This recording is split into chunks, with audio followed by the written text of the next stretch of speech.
Let me know. If you can't, I'll find out soon enough. If you're tuning into this, I really should like pre-record this message or something or put it on the screen, but we're already like 80 episodes in.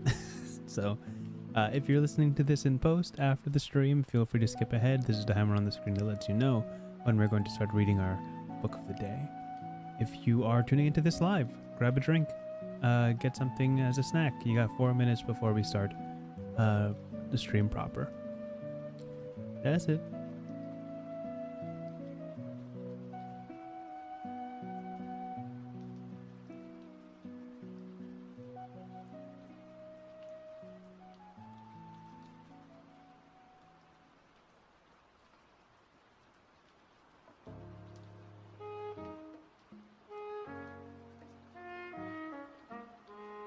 Hey Eric, nice to see you back.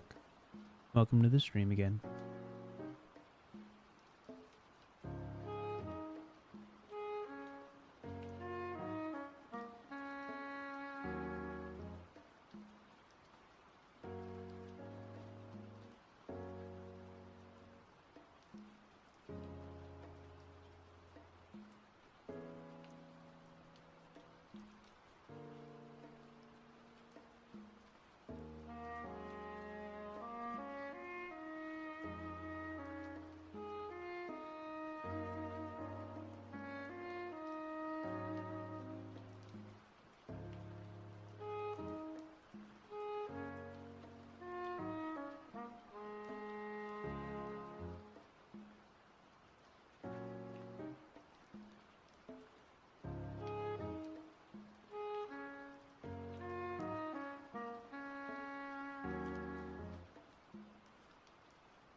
Hey, what's up, Thumper?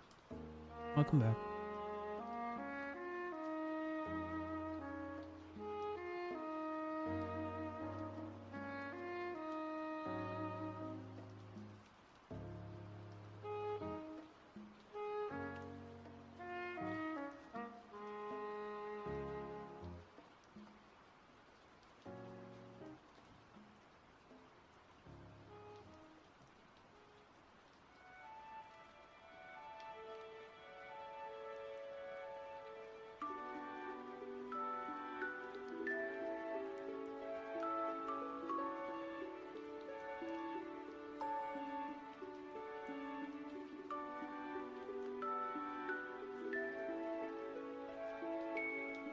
All right. Let's get into it. Let me just get a little bit comfortable.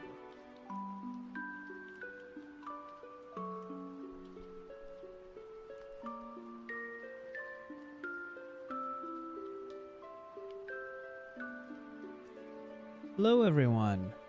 Welcome back to another 99 more live stream where we cover 99 more tabletop RPGs. I believe today is game 87 of 99. I'm not sure. It's blurring a little bit and I haven't been numbering them as diligently as I should. Maybe it's 86, maybe it's 87. I'm not positive. But I will say that this is a pretty special occasion because we'll be I just fell out of my pocket. This is a pretty special occasion because we will be covering a game that has not yet been released. Normally this would involve some sort of playtest material and we'd be going through a quick start, but I basically reached out to the publisher of this game, crossed paths to ask them about the game that they've already released called Brambletrek. And they brought up that there's this new game that they're about to launch, which just launched, I want to say about a week and a half ago. That they would much rather I cover just to get it on the board and get people talking about it. And I said yes, and this is the game they offered to me instead. The game we'll be covering today is Draconym. Draconym is a fantasy RPG that involves, as the description says on the website, bonding with dragons. Now, you're going to tell me, hey, Wintry, this is the third dragon game that we've had in a row. You did Draw Steel, you did Bonds Between, now we're doing another one. Hey man, I like dragons. it's a really easy talk for me. I mean, with a little bit of backstory, of course, one of the formative movies for me growing up was How to Train Your Dragon. Just a beautiful trilogy of movies that really inspired this spirit of wanting, very much as a kid, wanting dragons to exist. I also read like Dragon Riders of Pern. I also read Aragon. Is that a different thing? I read a lot of dragon stuff when I was really young, and it's something that is very near and dear to me. So this game absolutely pitched as a game all about forging those connections and perhaps even tapping into stories that you've made in other campaigns and other games and bringing them or fleshing them out with this game, with this system, was really appealing to me. We're going to go through where you can find this game, where you can find more information about it. And then we're going to dive into the deluge of PDFs that I was offered to go through, just as a pre-alpha to what game they're going to release once the campaign is over. I will obviously, of course, preface that everything you see on the stream, all as detailed and as intricate as it might be, is still in a pre-alpha phase. They will continue to clean up this game. If we find any special spelling errors or formattings like that, we're not gonna judge them on it because the game literally isn't even out yet. There's just so much to cover and so much to go through that I'll not be able to hit everything, but I'll point you in the right direction if you want to check it out for yourselves. So let's bounce over and get going. Now, what you're gonna do is you're going to go to or just look up Draconym, Drakonym, on BackerKit. This game, as you can see on the screen, is already funded. It's been backed by 1,500 people, and there's still a little over 2 weeks to grab it. This page details exactly what you'll be getting. There's a whole lot of stretch goals that have already been hit. The art looks amazing. I think this is a video preview. I'm not going to play it in case there's some copyright music, but I will say that there are, look at all these stretch goals that have already been hit. So many. Let me see if I can scroll down just a little bit. This is what the game, this is the core books of the game. There's obviously, I have the digital version, but there's been a couple of people who have previewed this game who have the physical version. I'll point you in those directions in a second. There's 3 books here. The core rulebook, which is basically what teaches you the main rules of the game. There's the solo rulebook, which is a twist for people who are more interested in a one-player playthrough of this game. Something like this is super rare to give alongside the main game. It feels very, I don't want to say modern, but it feels like a very new school approach, because solo gaming and solo tabletop RPGs are recently very popular, and a lot of people don't have the resources to pull together a party to host games like that. So a full solo rulebook that augments and adjusts the game for one player is really awesome and a huge effort. There's also the Herald's Guide. The Herald's Guide is the guide for the game master. I believe they're called the Herald in this game in particular. So this will also be available for you should you choose to back it on a digital or physical level.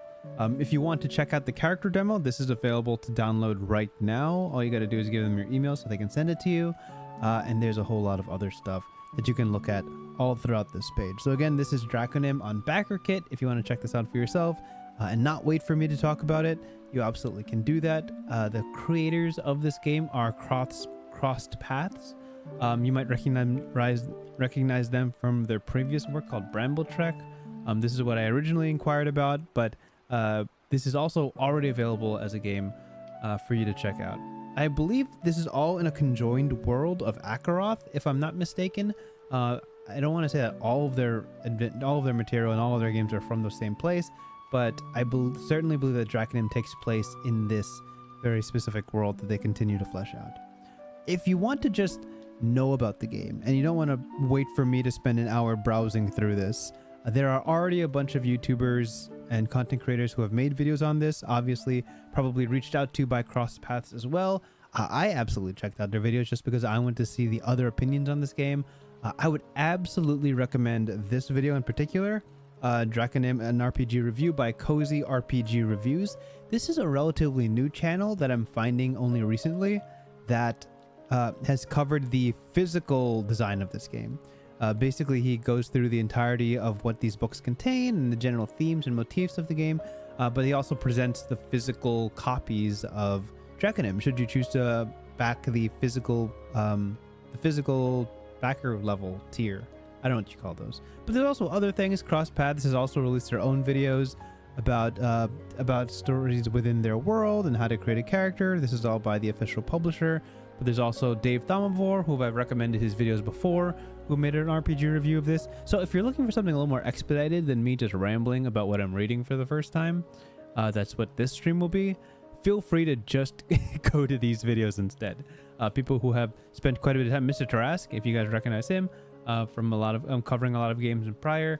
I'm seeing a lot of familiar names reached out, so it's fantastic. There's already a couple of videos on that. This game is not out. It is still on BackerKit for another 16 days, and it's going to go into the actual creation of the game once the BackerKit campaign ends. So, if you want a head start, this is where you're going to check it out. That said, we can jump into the PDF right now. We could do that right now. That's what we're going to do for the next hour. So, I'm gonna rumble on through. Primarily the core rulebook. We'll look at the other two only briefly, and of course all of the other things that they offered in their media kit, which was the character sheets, a couple of pre-made characters, a starter adventure, which I believe is available for free on the BackerKit. Lots of stuff. Golly, I was given a lot. So let's jump into this. Click. There we go.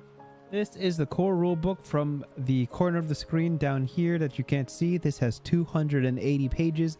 You can also already see a preview of what you can find in this game on the sidebar over here. Everything is neatly annotated, so I could skip ahead if I so choose. And we are going to dive right in.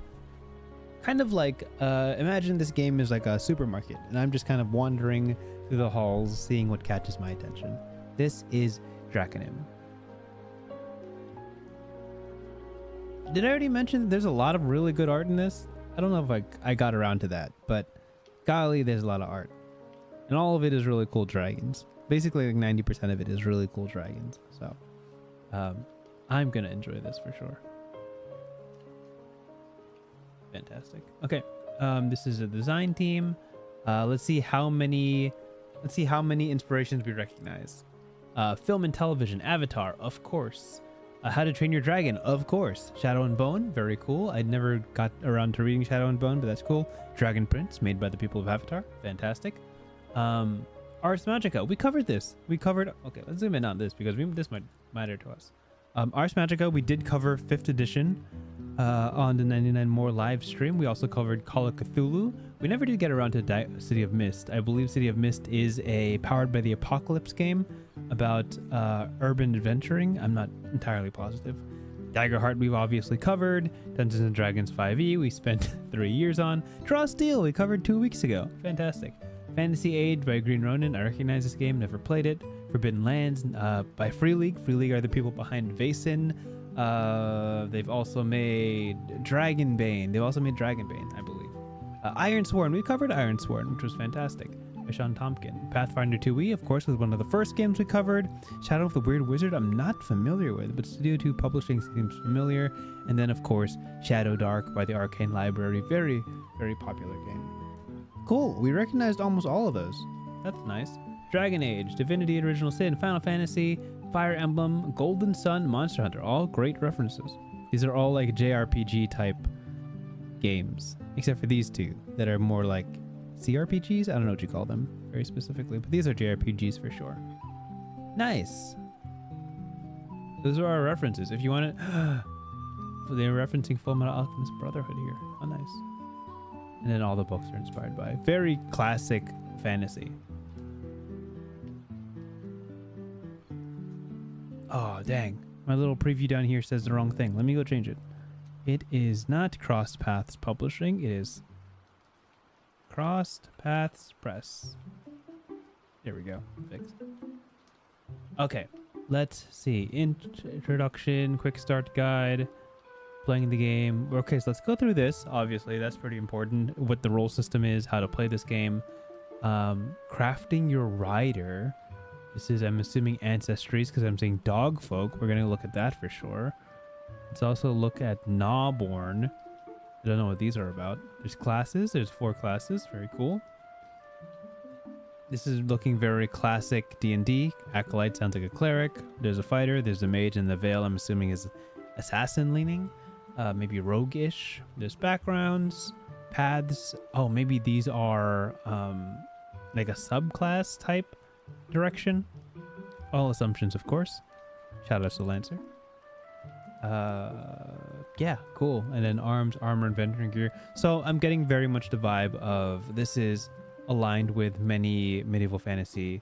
I don't want to say yet combat centric, but highly detailed character creation is what to expect here. I can also just take a peek at the character sheet just to look at what that is. That's also a PDF they offered me. Really cool form fillable character sheet. You could just type in here and put in whatever you want. Oh, like that. And then they have examples. I believe they gave me 4 pre-made characters. So one of them is this one, Bramble, who is a Gnawborn. And then they also gave me this one, which is Celeste, who is an elf. So anyway, let's get started. I'm already seeing over here there's some cool dragon families and dragon hearts that I could get lost into. I'm so curious what the character creation for the dragons might be. If that's something that we have to deal with. Are we the ones playing the dragons, or do we leave that to the game master / herald? And this is all world lore, so awesome. They dedicate a good chunk of pages to world lore. Okay. This is the opening letter of the creator of this game, A.R. Swain, or at least the creator of the world setting. Oh, cool.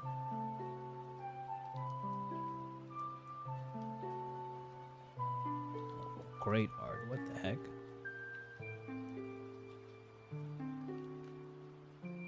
Okay. A quick overview of making your character. Choose your kin and subkin. Assign attributes. 2, 1, 1, 1, 1, 1. I'm guessing a 6 attribute system. Choose your class. Choose your background. Sword and gear. Pretty simple. 5 steps. Great. Oh, okay. So usually when you open the book, it like has this clean, cool opening about the world lore and like, hey, this is the expansive place you're going to be exploring. This is what the game is about. This game, as you're reading it, clearly just punches straight to character creation, right? It's missing a little bit of the flourish that you would imagine a book starts out with. 1, because it's in pre-alpha and this isn't the full game. And 2, the Herald's Guide, as I've been informed in a couple of other videos. Also, wow, look at this art. The Herald's Guide is chock full of lore. So there's like a whole nother book that has all the lore of the world that you might want to lean into. This is basically the GM's guide, right? So this is kind of getting straight to the point just because, again, this game doesn't exist yet. And for what it's worth, it's really well presented for a game that hasn't even been published and isn't out of funding yet. So it's really encouraging to see that this game is like 80% complete already. Super duper cool. Thumper says starting with a dragon feels like cheating somehow. I don't know if you're starting with a dragon. You could tell. Pika Azuro. Hey, good evening. Nice to see you. Okay, so let's jump in. Let's see what it looks like, what a character start looks like. So these are the 5 details that you have to have your character, that you have to have for your character. Kin, attribute points, class, background, and starting gear. Kin is character's appearance. I'm assuming physical, ancestry, things like that. Traditions, beliefs, and various histories. The attributes. Oh, they're really just punching through this. Oh, fun. The 6 attributes. The body, the gods. Let's just close this real quick. The body, the gods, the soul, the shadow, the mind, the world. Nice. So body's like physical things.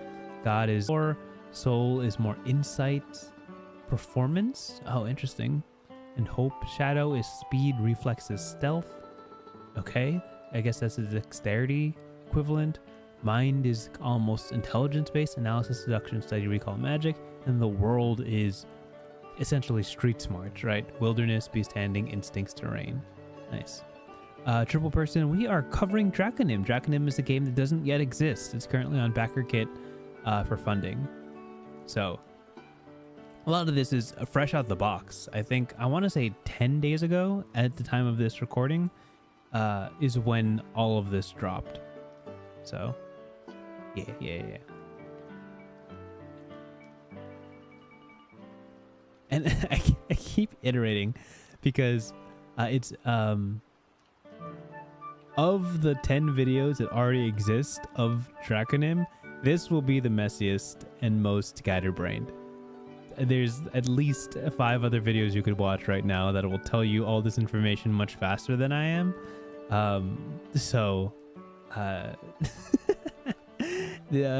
I've likened it to someone giving you a grocery list versus just meandering through the supermarket. So we're just kind of learning what this game is about. We're covering the 6 attributes, and we're walking through character creation right now. Yeah, and Eric says these are cool names. I agree. These are sick. No attribute can ever exceed 5. At level 1, you must pick your primary attribute. Sure, your 2 of them will get 2, 4 of them will get 1. No negatives here. That's interesting. Level 1, you'll pick one of 4 available classes, and then at level 3, you'll pick one of 20 paths. The pairing of class and path is what we call a vocation. You may mix any class with any path. Oh, how sick. So the list we saw before, maybe we could just pull it up here, right? So there's 4, I don't know if you can see my cursor on the left side of the screen.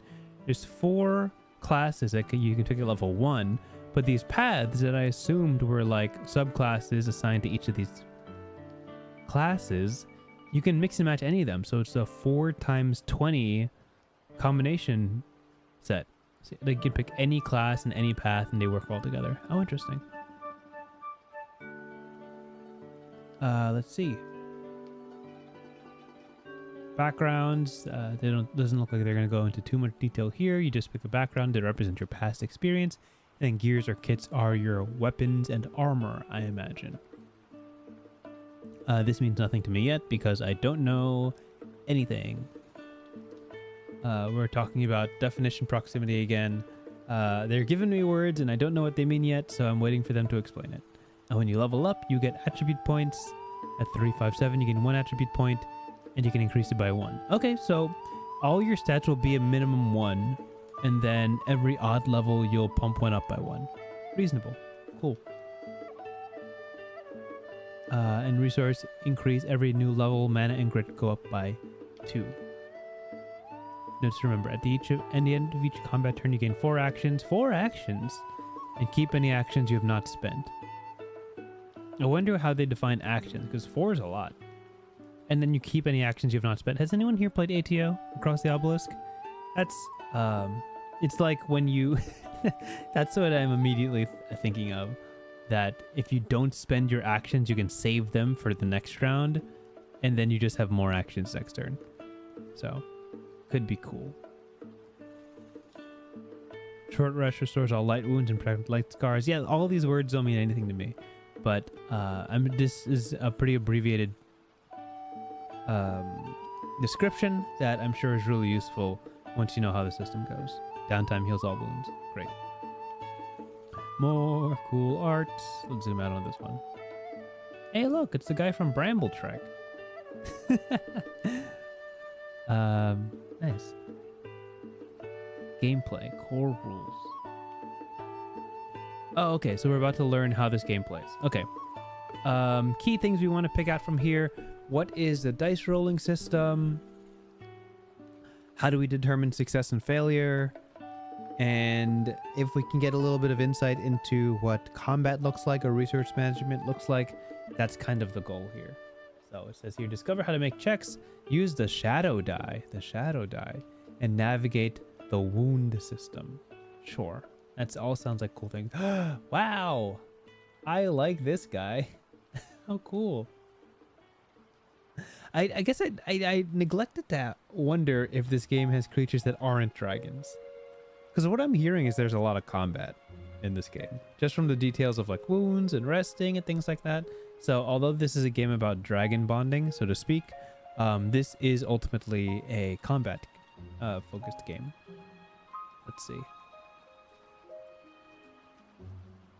Okay, Draconym is a tabletop role-playing game set in the realm of Akeroth. This is a world of intrigue, adventure, and a clash between light and shadow.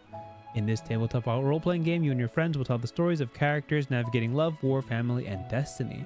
Together, you'll uncover hidden secrets, forge alliances, confront challenges, and shape the fate of the world teetering on the edge of change. Nice. To play this game, one player takes on the role of Herald, the guide and storyteller for the world. Sure. The other players create and control the heroes of the story.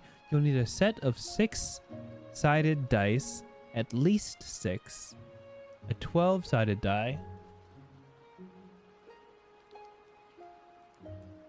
Sorry, I paused because I hear a loud mosquito and I'm trying to figure out if it's on my side of the window or on the other side of the window.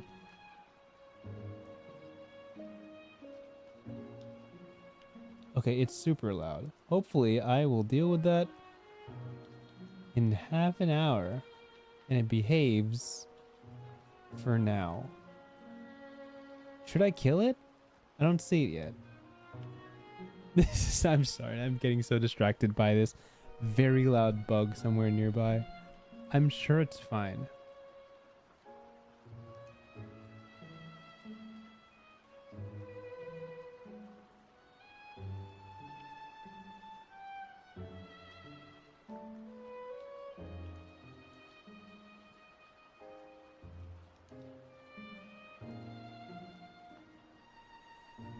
Oh my gosh, it's gigantic. I'm gonna pause you guys. Give me a second. I might die in here. Hold on.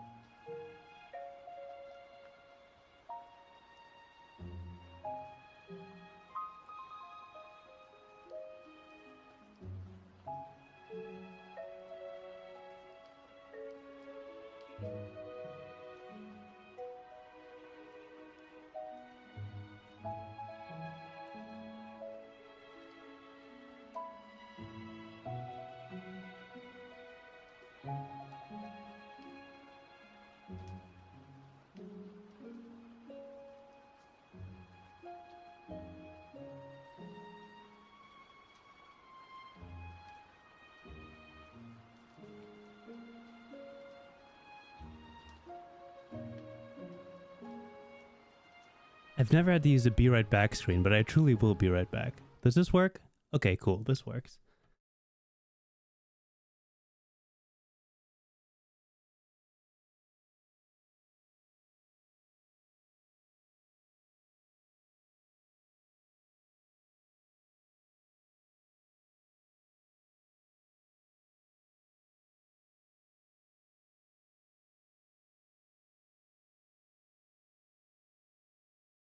It was a bee. Sorry, give me a sec. Oh my gosh.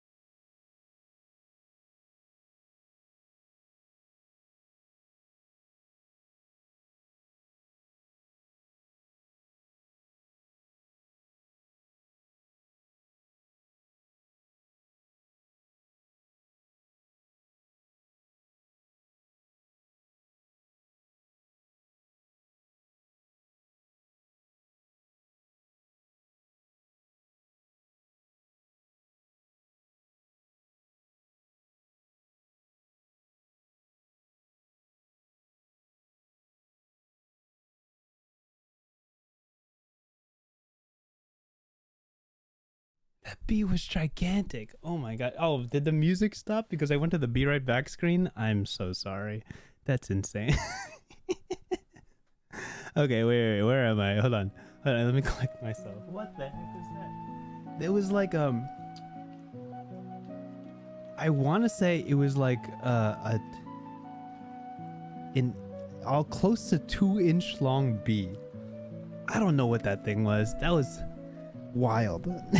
So I grabbed the only thing in my room, which was like a new sneaker insole that I bought literally yesterday, and I just slapped at it until it stopped buzzing. Oh my gosh. Okay, hold on.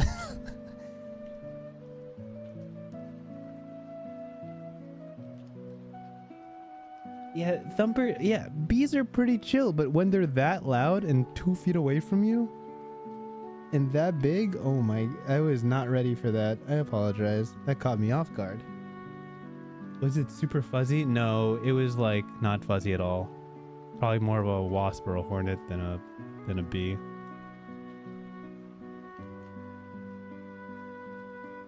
Is the music playing again? Okay, the music's playing again. I'm sorry, triple person. I had to do something. It was me or the bee.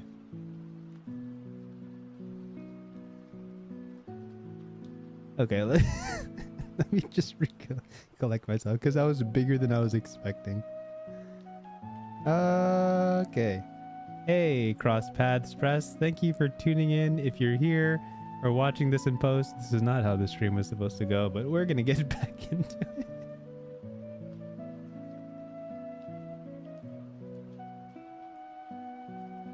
Cool. Great. Nice. Sick. Neat. Deep breath.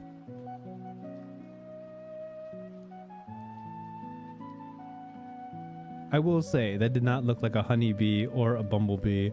I don't know if it was a contributing member of society. I don't believe it was.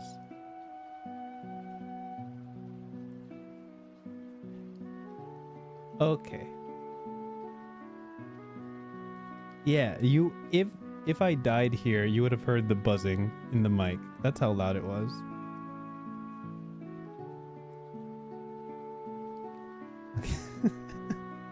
Okay. Anyway, where were we? We're live. That's how you know this is live. Let's start over. Let's focus in. Let's lock in, guys. Stop getting distracted, everyone. Let's lock in.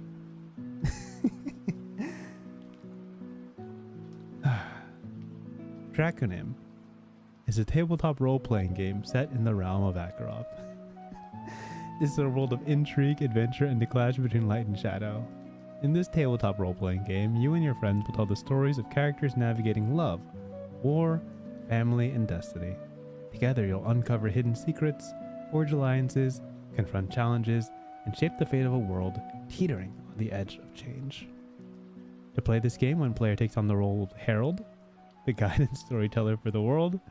The other players create and control the 6 heroes of the story. You'll need a set of 6-sided dice, a 12-sided die, note-taking tool, and a handful of tokens or markers to represent in-game resources. Why do we need 6-sided dice and a 12-sided die? So 6-sided die, 66, 1d12. We gotta figure out what the heck that means, because I don't know a rolling system that uses that combination of dice.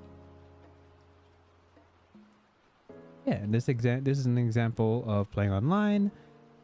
Physical dice. I believe in the BackerKit they were talking about how they're going to be funding not expansions, but like program systems within the established virtual tabletops. So if you do want to play this game online, which is 99% of my tabletop experience and play, because I can't really meet up in person too often, it's super useful to have a game that is available on an online platform. So this is super cool. Game works best with 2 to 6 players. And as a player, you imagine what your character would do, describe their actions and feelings, and use the game's dice roll system to determine the success and failure of their actions. Okay, so this is just teaching you how the general game flow goes in this game. So pretty par for the course in terms of tabletop RPGs. Great. Ooh, there's a chart happening here. Let's find out what that is.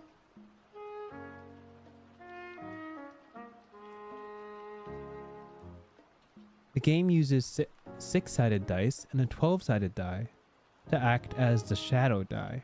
Okay, so the 12-sided die is a shadow die, but we still don't know what that means. When attempting an action, players assemble a d6 dice pool consisting of attribute dice, perk bonuses. Okay, the attribute dice is for rolling when you're rolling for the PC's abilities. Perk bonuses, it represents training, experience from their past, or the ability picked up, or other bonuses. Okay, cool. So, and success is when a die rolls a 5 or a 6. If you get the number of successes the herald asks for, you pass the check. Rolling no successes leads to failure, but if you succeed and your results show at least 2 1s, the situation is now... If you succeed and your results show at least 2 1s, the situation is now complicated. Something happens alongside your success to mess with the narrative. The shadow die is a tool used to push your rolls. It doesn't come into play on a normal check. Okay. So you roll your dice in your pool, count the number of successes. If you roll a 5, it's 1 success, and 6 counts as 2 successes. Oh, okay. Cool. So,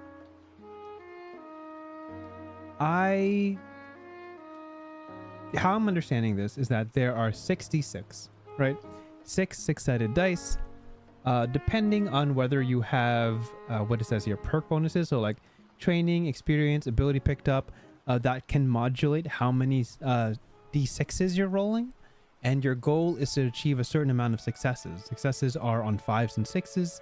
5s is 1 success, 6 is 2 successes, and the number of successes you need is determined by the herald and or game master.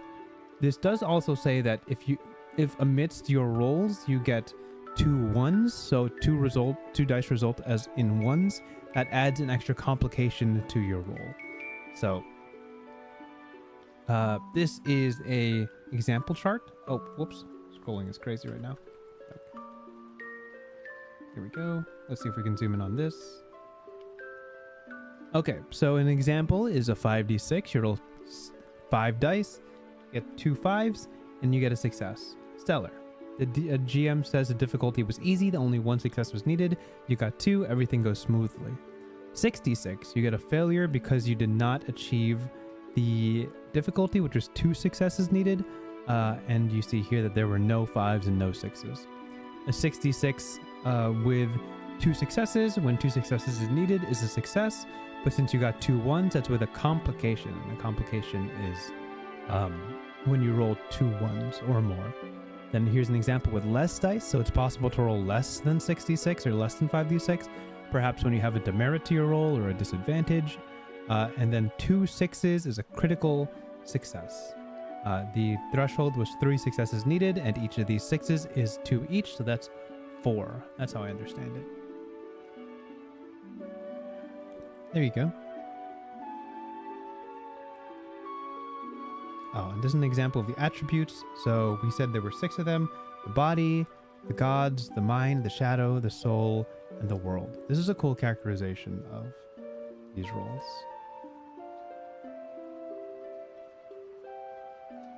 And one of these roles you pick as your primary attribute, it says. Which is the one you will use for attacks, defense, and spellcasting. Oh, interesting. So you can kind of choose which one you want to focus on and let that be your highest stat no matter what. So, when you attempt an action with an uncertain outcome, roll a number of d6s equal to 2 attributes as determined by the herald. Oh, interesting. A number of d6s equal to 2 attributes as determined by the herald. Sure. You may add any extra dice such as perk bonuses, count 5s and 6s, as successes. Compare that to the difficulty set. Some actions require specific formulas, such as attack, spellcasting, or defending, and for these checks, the herald cannot change the difficulty, as their outcomes are predetermined. Rolling 2 or more 6s is the best outcome and grants you a hero point. I'm assuming that's a expendable resource. In combat, you get an extra action.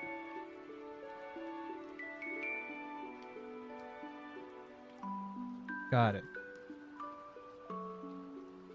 Okay, so look. This is an interesting rule right here. When you attempt an action with a certain outcome, the herald will pick 2 attributes. So you see over here how there's 6 attributes, and say your primary one is body, right? Your body attribute can be anywhere between 1 to 5, I believe. It can start out as 2 if you want it to be higher, and you gain +1 points to an attribute of your choice every odd level. So say your herald asks you to roll body and gods, right? And you have 3, a score of 3 in the body attribute and a score of 1 in the gods attribute. Therefore, you roll 4 dice. I feel like that makes sense.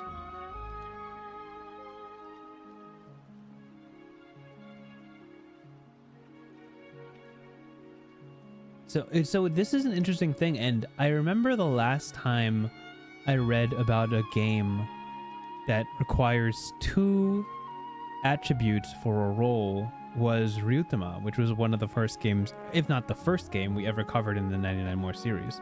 So it's cool how like you can make rolls a little more complicated by adding 2 flavors to it. So if you want to use like body and gods as your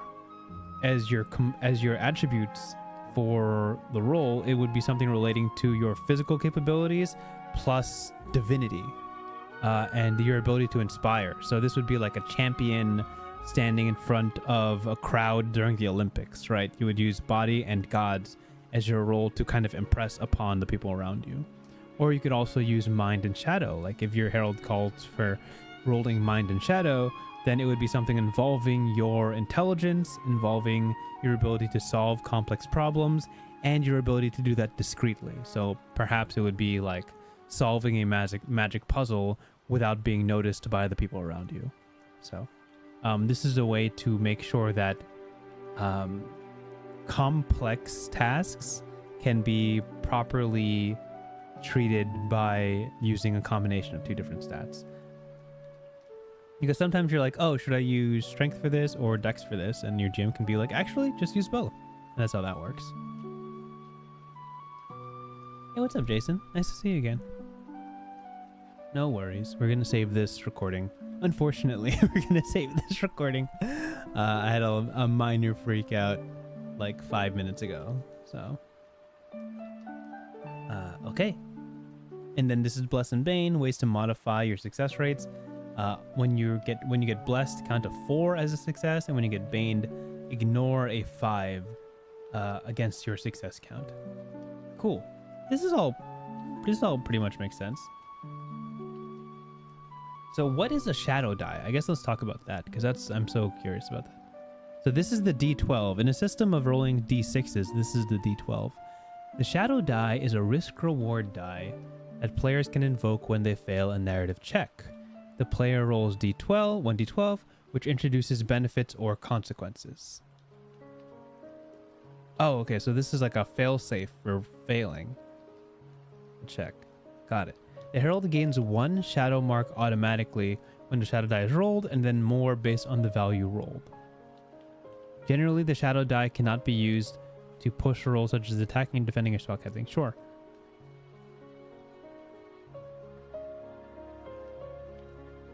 So the shadow die has the opportunity to add more successes to your roll at the price of giving your GM a shadow mark. And these are the results that could happen when you roll the shadow die.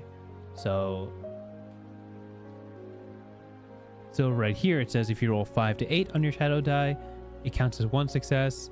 If you roll 9 to 11, it counts as 2 successes, and a 12 is perfect and gives you 3 successes. Huge. And then here, these are the marks that your GM gains. So +2/+1/1. It's a resource for your GM. I can only assume they're used as a resource for the GM to modulate the story and add more consequences. I feel like GM resource tracking, I don't want to say it's like a hip new thing to do, but I've seen it in a lot of games recently. Like I've seen it in Triangle Agency with Chaos. I've seen it in Daggerheart with Fear tokens. And now I'm seeing it in this game with Shadow Marks. Let's see what it is. Shadow Marks are a resource that Herald collects and spends to create narrative complications or enhance combat. A player chooses to fail a roll for narrative reasons. A player pushes their roll with a shadow die. A Herald can spend Shadow Marks to introduce narrative twists. So, for example, 1 mark can be spent on a sudden storm or environmental hazard. 2 marks can be spent as an NPC betrays the group or a faction reacts rather aggressively. And then 1 mark allow an enemy to interrupt the player's action. 2 marks add reinforcements. And 3 marks a boss uses a powerful ability / ultimate move. Okay, so there's an upper limit to marks, which is 6. This seems like a system that has a pretty low resource count. So your GM won't be able to just spam Shadow Marks throughout the session. Because having this happen, right? Like an NPC betrays a group is pretty sizable of a plot twist. And I imagine that a GM wouldn't spend marks too readily if this is the example of a narrative twist that can happen when you spend it. But if you absolutely need to succeed on a check, of course, you should tap into the shadow die and guarantee, not guarantee, but at least try to assure some sort of success. Okay. I think since we are at close to 9:20 right now, at least in my time, I'm not going to look too far into this system. Simply because this looks a little bit complicated and I don't think I'll be able to get through it and give it justice. But from what I can see, and attacking in a nutshell, you use your primary attribute, basically the one you've chosen to be your main attribute, and then a bonus from whatever weapon you use, and it deals a certain amount of damage based on how many successes you have on the d6s that you roll. That seems to be what the system is. And then this is for spellcasting, and you can see that it uses mana. I believe mana is a resource in this game that you tap into, and you use your primary attribute again, plus your spell bonus to make that happen. Cool. So I actually do want to check in with the character customization options. I'm curious what kin looks like, things like that. Wiseman says, instead of NPC betraying the group, I'd have an NPC ally be threatened. Betrayal just makes characters not trust anybody. That's totally fair. Yeah, let's do that. Thumper, I'm going to look at kin first. Kin is the ancestries. I did have 2 I wanted to look at in particular. Dogfolk was one of them. Okay, I'm looking at Dogfolk. Very cool. I'm seeing pack tactics. Shout out to pack tactics. Dogfolk culture. The subkin are Wolven, Hound, and Shepherd. Seems like more of a flavor thing than a mechanical thing, but that's really cool. And then they have these talents. Quickly move, dodge, or traverse terrain. And when making checks, you gain 1d6. You gain a die when you're doing something quickly using shadow. And then there's something about being bloodied and having an example and having a bonus on your attack roll once per round when within 2 squares of a bloodied ally. Nice. And then what was the other one? Gnawborn? Gnawborn are the mouse ones. How fun. Gnawborn. How cool. So there's a couple of them here. Arbor, we can make guesses, right?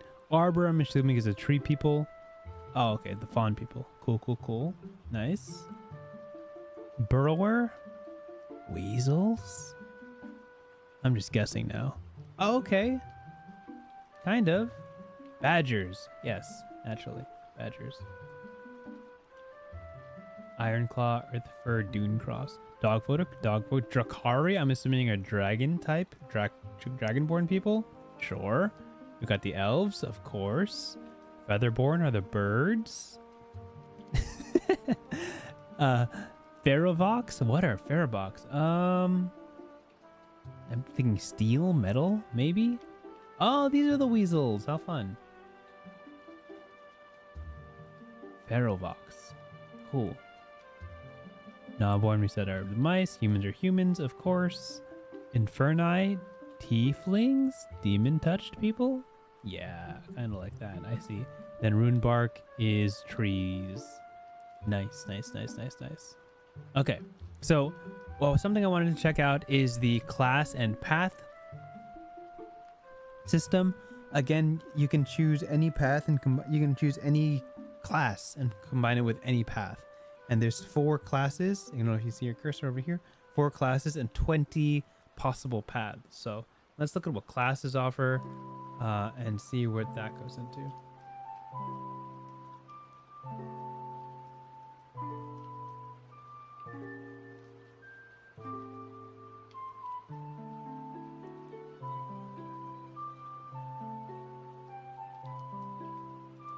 Wow, look at that.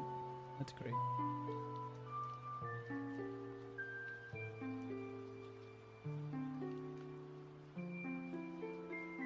Okay, so for example, acolytes are conduits of divinity.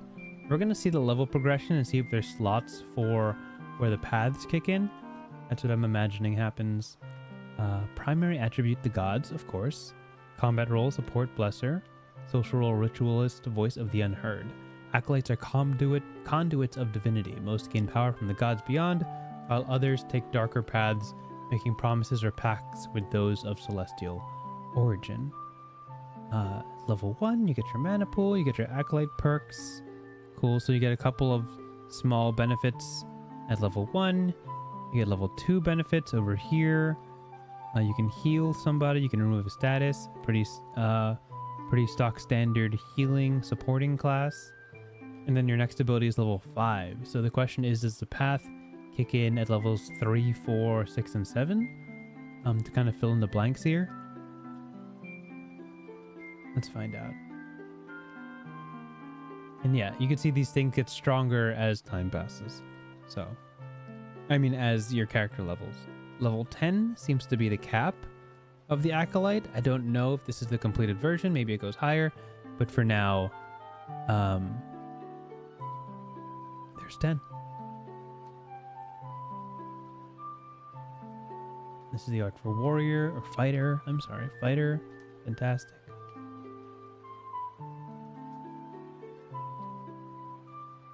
Yeah, and it's the same level spread. So we're seeing 1, 2, 5, 8, 10. So between each one, you fill in the blanks, I'm assuming, with your path.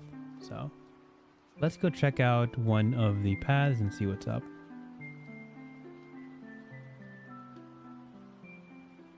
Character paths. Ooh, there's another rune bark. This is cool. Okay, perfect. So this is what we surmised, that the blanks between each class and path can be filled in here. So, for example, level 3 would be these abilities, level 4 would be these abilities, and then 6 and 7, and then 9. The classes would fill in levels 1, 2, 5, 8, and 10, if I'm understanding it correctly. Now, I think what's important to say here is that, let me see. Let me just double check. This is, oh wow, cool art. This is the veil.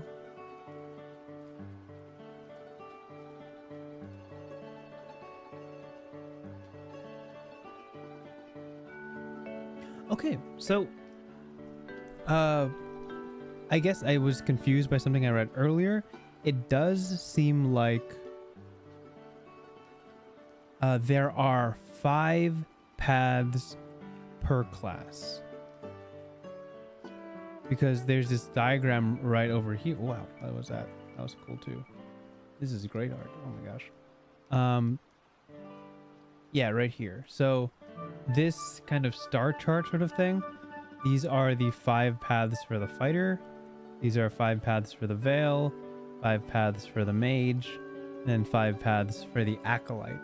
I was going to say that like the resource pools kind of dictate what you can take with what. So the Acolyte requires mana. So if I were to go to like the Light Bearer, these all have really great art. What the heck? This speaks on increasing your mana pool. Whereas a path like Assassin over here that you would tie to the Veil increases your grit pool by 9. You can see that the Veil calls for grit over here.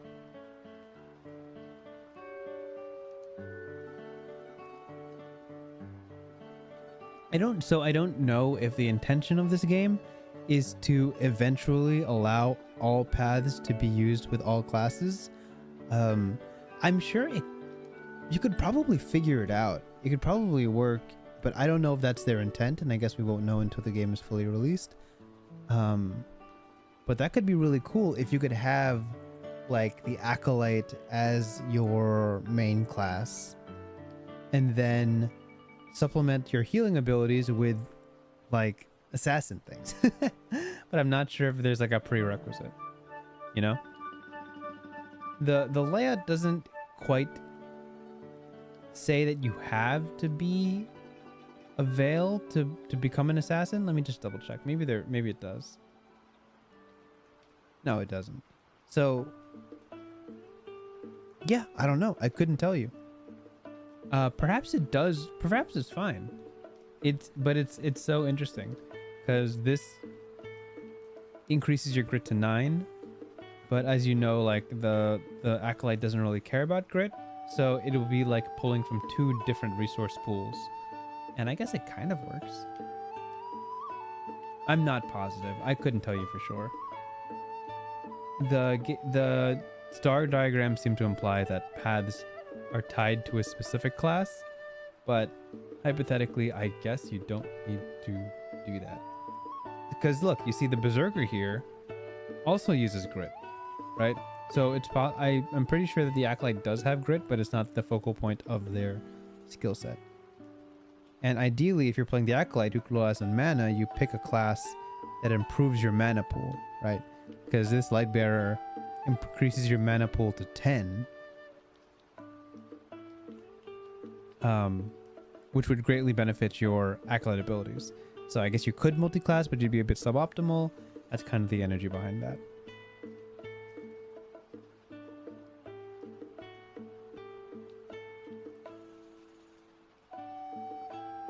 But yeah, cool stuff. Okay, so let's with that out of the way. Actually, I gotta mention that every single one of these paths has really cool art. We could just scroll through these. Oathkeeper, wow, that one's great. Martialist, Lightbearer, Lancer. In here, it's cool.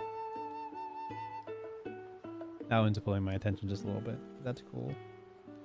Gunstriker. Oh, cool. Look at that one. Gravebound. Ghost. Forebearer. Clergy. Champion fighter. Exists in this game. Berserker. Assassin. Nice. These look great. Did I miss one at the end? Wizard. No, I'm just admiring the art at this point. Vanguard is cool. Telepath. Scout. Sage. Wow, this one's great. Sage. Rune Blood. Oh my gosh. Art's getting crazier. And then Performer. Awesome. So there was something that I did want to touch on, which is spells and magic. There is a magic system here. What also comes with the physical set, if you check out Cozy RPG Review's video with the physical set, that all the spells that are available in this game come in a pre-made deck of cards, which is super cool and is something that I only recently realized is really useful for onboarding people. I find that spells are kind of the hardest resource to organize because they're very intricate and they have very highly specific components. So putting them on like a little card that people can shuffle through and read is super useful. this game comes with that deck of cards for the spells that already exist, so to speak, in this game. But there's also a system here they provide to create custom spells, which is super cool. Actually, yeah. I think there are pre-made spells that exist, but also you can make a custom spell. And the way they want to facilitate this is a link they sent me. Let me get that open. They have an online spell builder. So this is, of course, also in alpha, but this allows you to fill in the details of a spell. Wintries, whoop, like Wintries, cool spell. Like this is a place to make your own spells as you create them throughout the game, and then print them as images that you can eventually print on like cardstock and use as spells and things like that. So it's super cool that like this exists for people like me who very much enjoy homebrewing new magic, new techniques, new things. I always appreciate something like this made by the publishers of the game, so to speak.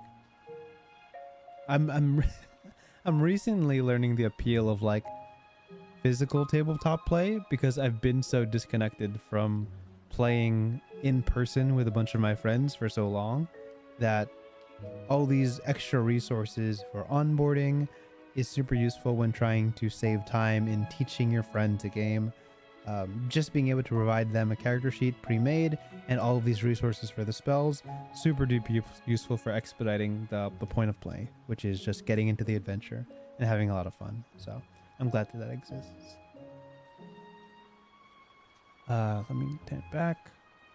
So I will hazard that there's not much more for me to, I guess, look into in this one.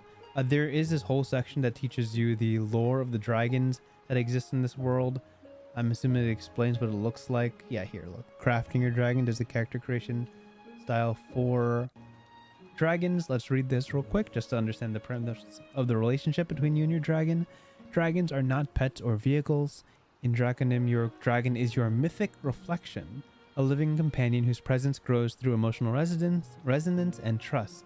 Creating your dragon is about defining a bond, not assembling stats. This section walks you through how to create your dragon at the start of play, focusing on emotional storytelling, simplicity, and a journey you'll remember. Okay, so again, it seems like they're focusing more on the, not the aesthetic, but like the characteristics and emotional attributes of your dragon as a mirror reflection of yourself. Kind of like an extension of your own being. So here it says choose your dragon family, choose your heart, describe its pillars, track the bond. It says here your dragon evolves to its next stage whenever you check 6 boxes on the bond tracker. So hatchling to adolescent to mature to elder, and then you gain new traits that could be useful, and then watch for discord. Dragon, how cool. Dragon egg. Yeah, I can expect a lot of cool dragon art in these things. Dragon families, oh my gosh, the dragon art goes hard. Astral Dragons, they have a baby version and a big version. Do they have cold dragons? Some have cold. They won't have cold dragons, no shot. Aura dragons are really cool. Okay, baby and adult. I'm just browsing now, shamelessly looking for cool looking dragons. Mirror dragons, I like that. The Phantom Striders. This is about as close as we're gonna get, honestly. Almost certainly, this is the closest we're gonna get to our cold friend. Right over here. Dang, I can't zoom in on this guy. Come on, let me scroll down. Yeah. What a nice looking dragon. Whoa, look at this guy. Imagine being this dude, ninja on a dragon. Moon dragons. How fun.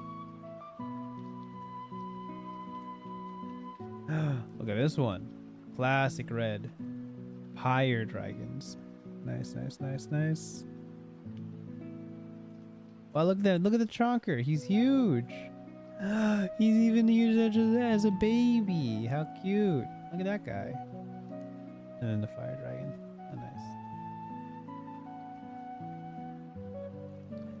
Crystal dragons? This is great. I like this one. Wow. That looks so cool. Shard dragons. Nice. Neat. There's more? Oh my gosh. It's Winged Dragon of Ra. Is that a reference that anybody in this chat is going to catch? Who knows? Storm dragons. Very cool. Very nice. Wow, I'm loving these. Who is the artist behind these dragons? Whoa, it's like a beetle. Like a bug dragon. Sun dragons. Okay, fine. Sun dragons. That's cute. I like the little helmet and the radiant wings. Those are sick. Is that the last dragon? Might be. Very cute. Okay. So there's a whole lot of resources here to like explain what that relation looks like between you and a dragon. Oh, nice. Again, I can't emphasize this enough. This game, let me get close to the mic. This game doesn't exist yet. This is a pre-alpha version of this game, and it's already so detailed. There's already so much provided here. You can tell that this game is, I don't want to say close to being done, but almost an entirely finished project by now. Let it be known that this is 280 pages. Oh wow, look at that art too. This is 280 pages for the core rulebook. There's also the solo rulebook. Let me zoom out here, which is 176 pages. There's the Herald's Guide, which is another 220 pages. Then there's a starter adventure, which is another 28 pages. So there's already, I want to say, close to 700 pages. Let's see. 280 plus 220 is 500 plus 176 is 676 plus 28 is 700 pages. Yeah, there's already 700 pages here. That's insane. Don't you wish those dragons could stay babies forever? They gotta grow up, Thumper. They gotta help you on your journey. They're a reflection of you. You don't stay a baby forever. Why would your dragons? Anyway, this stream went so off the rails, but I think I'm gonna wrap it here. So just to summarize what we went over today.